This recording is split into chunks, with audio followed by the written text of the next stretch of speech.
Hello, today I am going to be making bacon Gouda quiches, one of Cinnabon's all-time most popular items. I'm going to start it real simple, this whole series. I'm not exactly sure where it's going to go, but I'm ready just to make some food and share my recipes with everybody.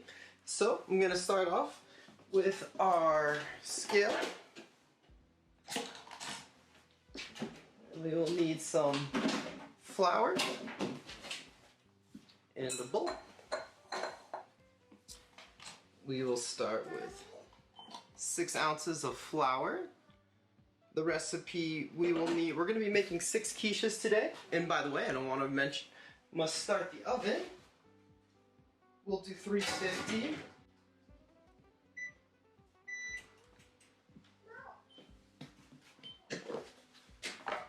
Something you might want to consider as well is I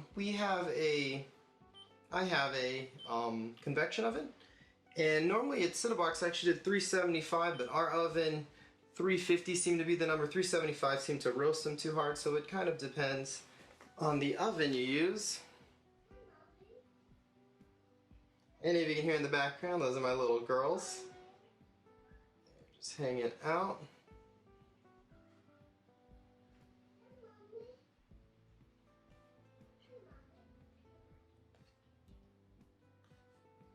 Six ounces.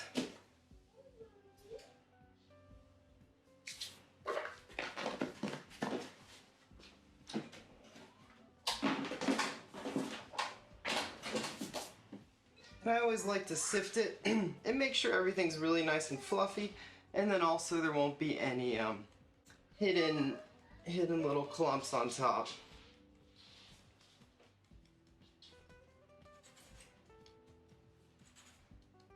Alright, now for the butter, we're going to need 4 ounces. It's pretty simple, so the recipe is actually 3-2-1. So 3 parts flour, 2 parts butter, 1 part ice water, and I always like to use really cold water. And today we're making 6 cups, and those 6 muffin tins come out to about 2 ounces a piece. And so we need 6 ounces of flour, 4 ounces of butter, and 2 ounces of water.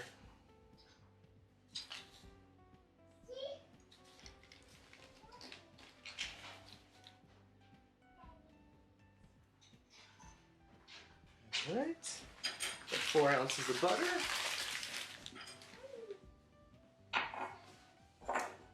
We're going to cut this in here, and sometimes, make sure you have clean hands. I like to take off my ring. Just chop it into little cubes. Nothing perfect here. And then what we're going to do is we're going to snap. Make a snapping motion like this. And then so you get the butter, and you're just doing that with the butter. Just snapping under the flour, and you're just going to mix that in.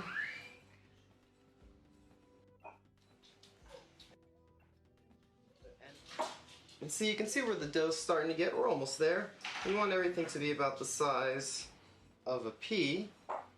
And we're just going to keep working. Really crumbly texture like this.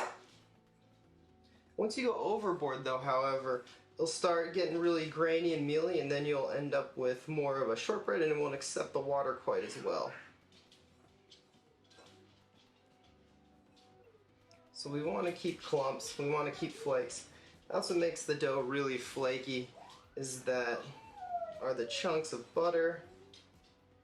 Alright, looks like we're about there. Make sure there's nothing too big.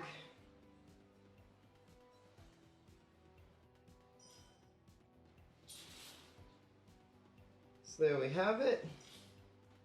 There's our pie dough. Let me see. Show you that. That's what that looks like. Alright, so now that we're here, we'll get our water.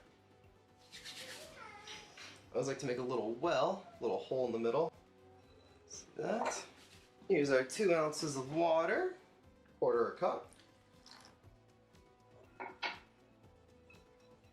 Let's get that nice and mixed in. We'll just gently let's get that incorporated. As little mixing as possible. Now that we're there, believe it or not, it's almost done. Just press down once. See how it's starting to turn into a dough? I like to flip it just to get the rest out there, and then push it down one more time. Now with this,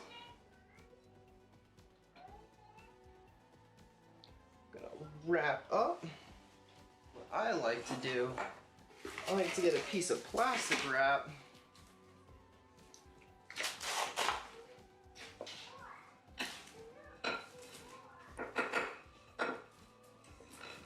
Plop this down. Try to get all of it out there.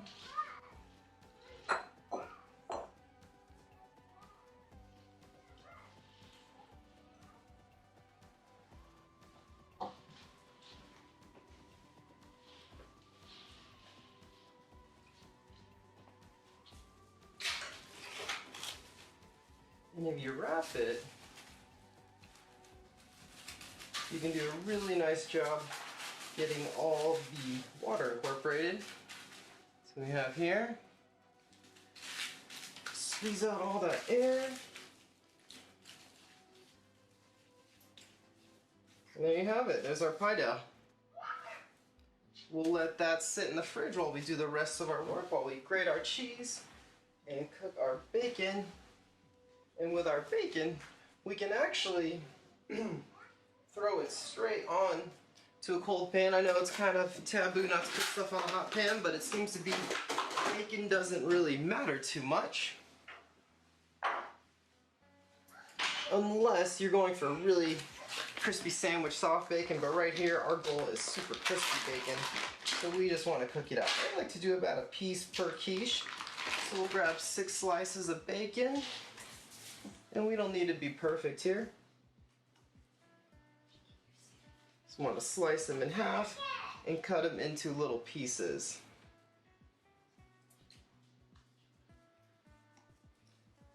And you can cut the bacon after. I just find it a little easier to cut it on this before as opposed to after, but really doesn't make a difference. The one big difference I like is you can fit more onto a pan. You just get a little more consistent cooking as opposed to doing the whole strips.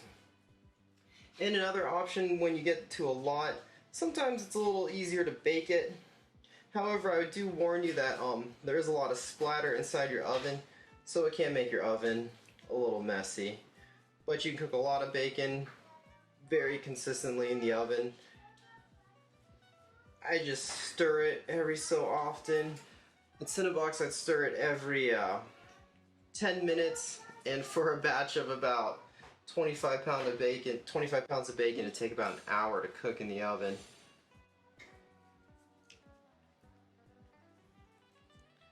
Yeah, and you don't need to be perfect, because if some of our strips are a little different, we can always break them up when we're filling up the quiches.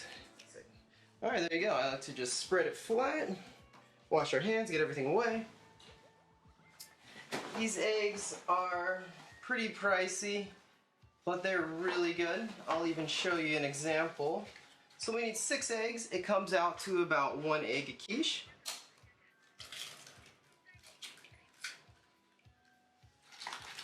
So we'll do 4 of these.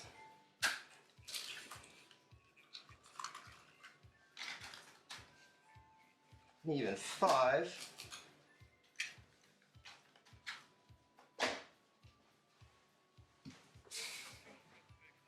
And then just to show the difference,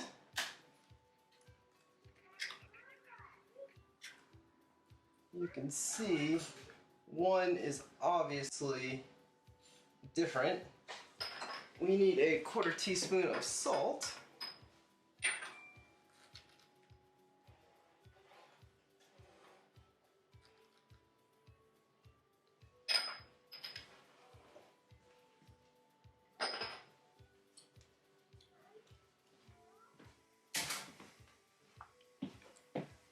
And it's really important to mix this until, see how it's kind of thick and loose? You can tell when it really breaks up, it'll become liquidy, almost as if the egg is broken down.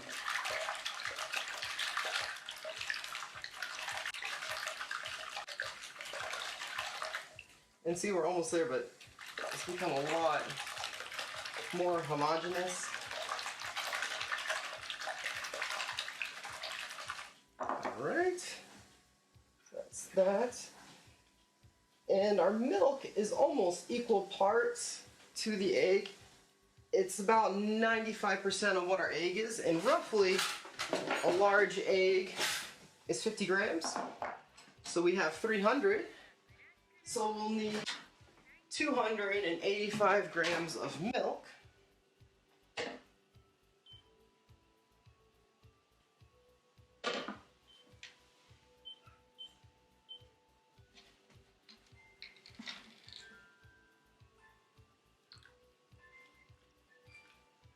And I always like to pour slow if you're choosing to measure it on the scale.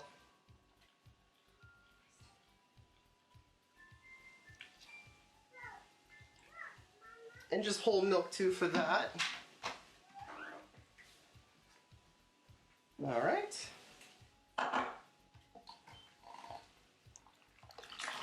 We'll just mix that up really well.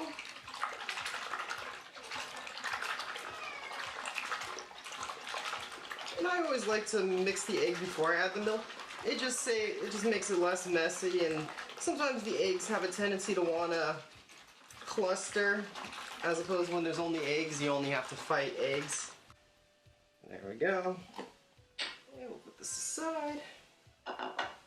Stir our bacon.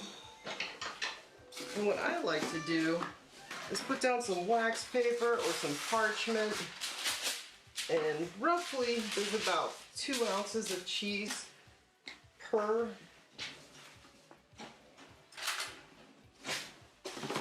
I like to fill them up to the brim. And this is what we use at Cinnebox. This is Old Dutch Mill or Mill Dance brand. Excuse me. But it is a very good smoked Gouda. You can get it at Restaurant Depot. Sometimes Sprouts will carry it. Not really sure what's available, you know, wherever you're at in the country. But any other smoked Gouda will do good. But I find I've used numerous types, and this Gouda just seems to do a really good job of. Because some cheeses are heavier and some are lighter, and some float to the top and some sink. And this Gouda seems to does a nice job being about the same consistency, so it does a really nice job coating throughout, not just rising to the top of the quiche. So we'll probably just go with that for today.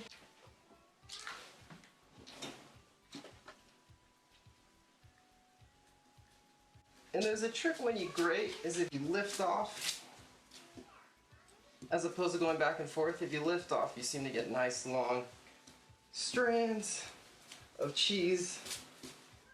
And then you just work your way through. And then I like to alternate around a piece of paper. And honestly, looking at that, that should probably be good enough. We'll just dice this up later for the kiddos. We got our cheese. So far, got our cheese, our dough, and our custard. Put these aside. And this is why I like the cheese. I feel like it's really easy to do that. And it's also easy to pour and get those last little bits of cheese. Sometimes cheese wants to be really sticky. So now, we are going to work on our quiches. We'll give our bacon a little stir.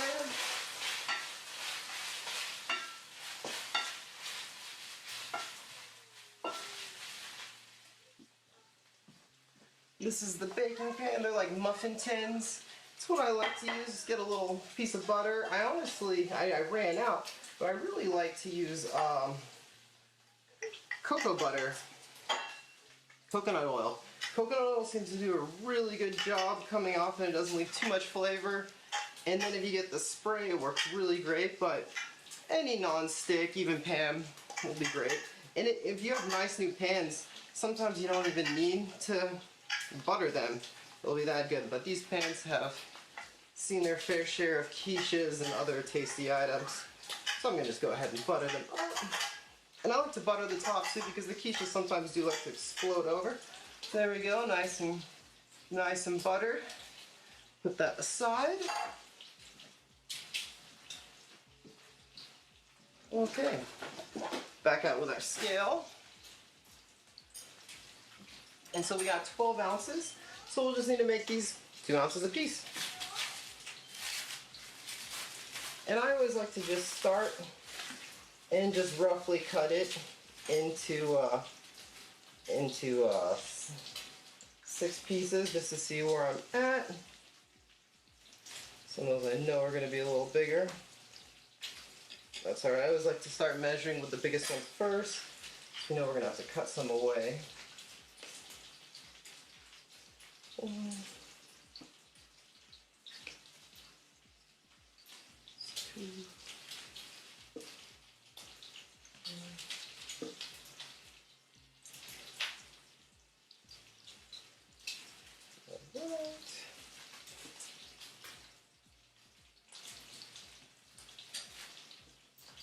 There we go, perfect.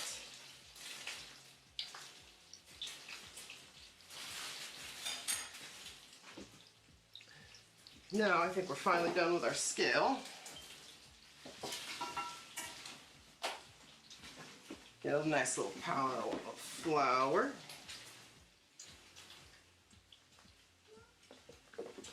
Should be more than enough. Rolling pin. Let's just spread the area. And even in the beginning, I like to just get all my quiches prepped up into little discs. Get your hand nice and floured.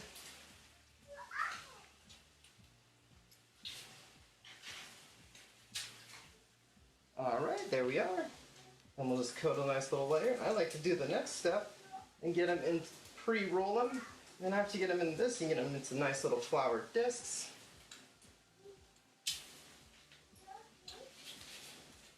You don't want to go overboard with the flour, but you don't want it to stick either, so. And let's see.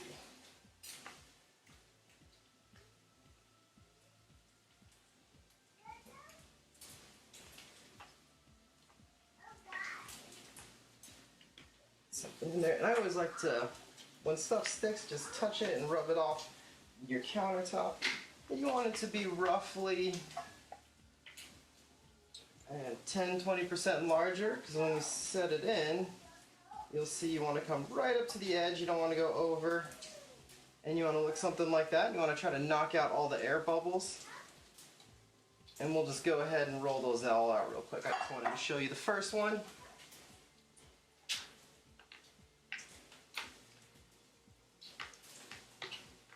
And it takes practice. I'm making this look easy, rolling them into pretty round circles, but I have rolled tens of thousands of quiches. And you don't need to be perfect either with these circles, as long as they will fit, because you can do some corrections once you get them inside their pan.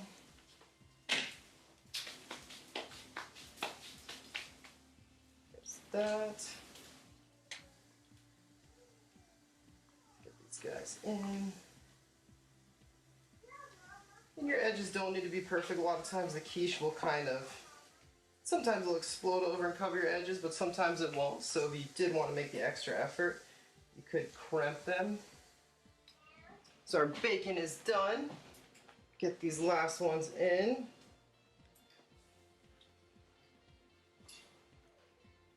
And one thing with your bacon is you really want to drain it. Make sure it's as dry as you can, because all that grease will just float into the custard, and greasy quiche isn't necessarily the tastiest quiche.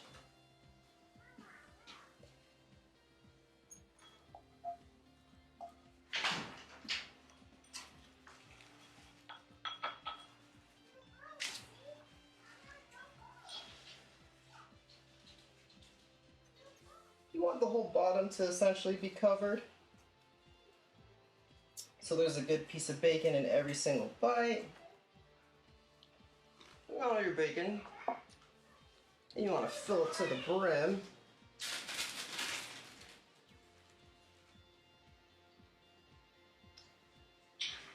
I make these quiches because I don't really like eggs. So when I made these, I filled them with almost everything but eggs. Eggs is just holding the dish together.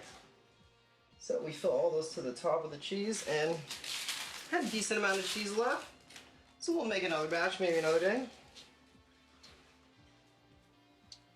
Alright. And I like to get off all the Gouda from the edges because all that will just burn onto the oven. And then you just gotta clean it. Get pepper. Get a nice amount on top of each one.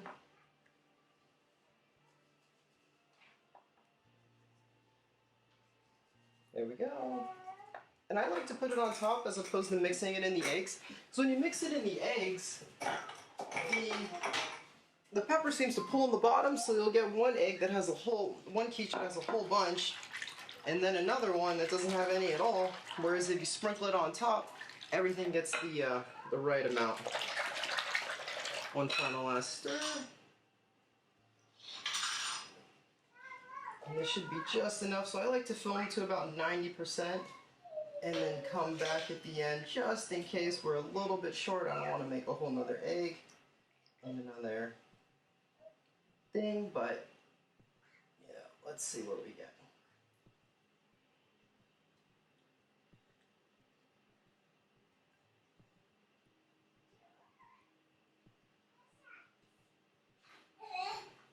One tip about cooking bacon that I didn't pay attention to myself is when the bacon starts foaming, you're getting close to the end, and the bacon foamed like a minute or two before I pulled it, so that's why it's slightly burnt. Sadly. And I could have been cooking it on a lower temperature. There we go. And one thing, you don't want to overfill these over the top of the pan because obviously they'll just spill over, even if you do have an edge built up. Alright, so there's our quiches. I like to bake them on a pan because they do have a tendency to spill over, and I just don't really want to clean my oven any more times than I have to. Let's put it on just like that. We'll throw it in the oven.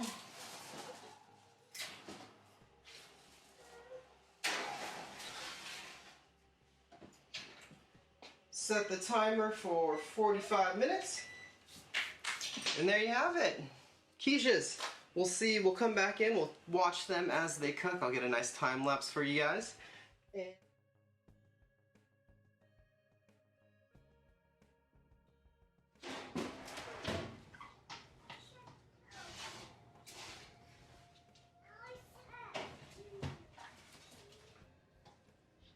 here are our quiches.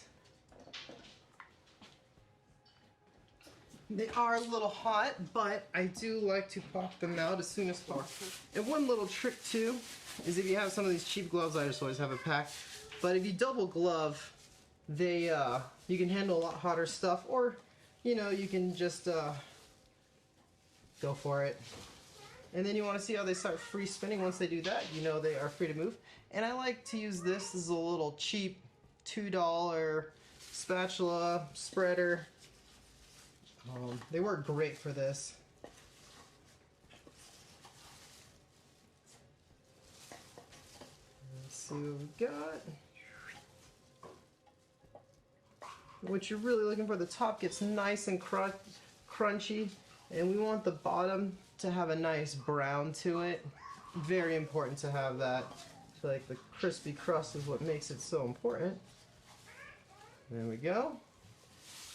So we're going to go ahead and let these sit for about 5 minutes, and then we will enjoy them. They look great, however. You can't enjoy them now, but sometimes I feel like they're so hot that it's best just to give them a little bit of time so you can enjoy the flavors a little bit more. Yeah, we'll let this sit, and I'll be right back. Here are the little girls, little Violet and Allie. Dexter's doing some schoolwork and stuff, but here are the quiches. It's time to enjoy. It's a little bit hot. I'll cut. Alright, let's put it right here so everybody can see it, and then I'll give it to you, okay? Let's get a knife, alright? Ooh, oh, watch out. A spoon? We'll use a fork. How's that sound? And just so we can show everybody.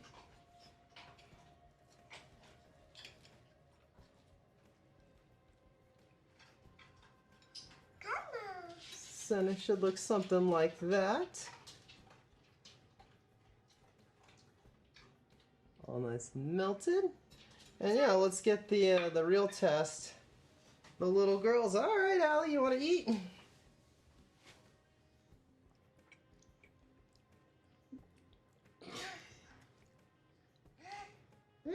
It's good? Delicious. Oh. Is it good too, Allie? You showing the cameras? No, you're gonna give it to me? You gonna eat it?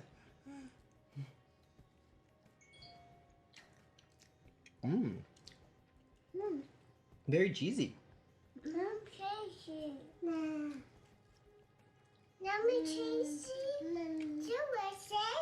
Well, we're gonna say bye-bye to everybody. Well, thanks for tuning in. We are gonna, I might make this again where I don't burn the bacon next time and get a little better at videoing. Say bye, Violet.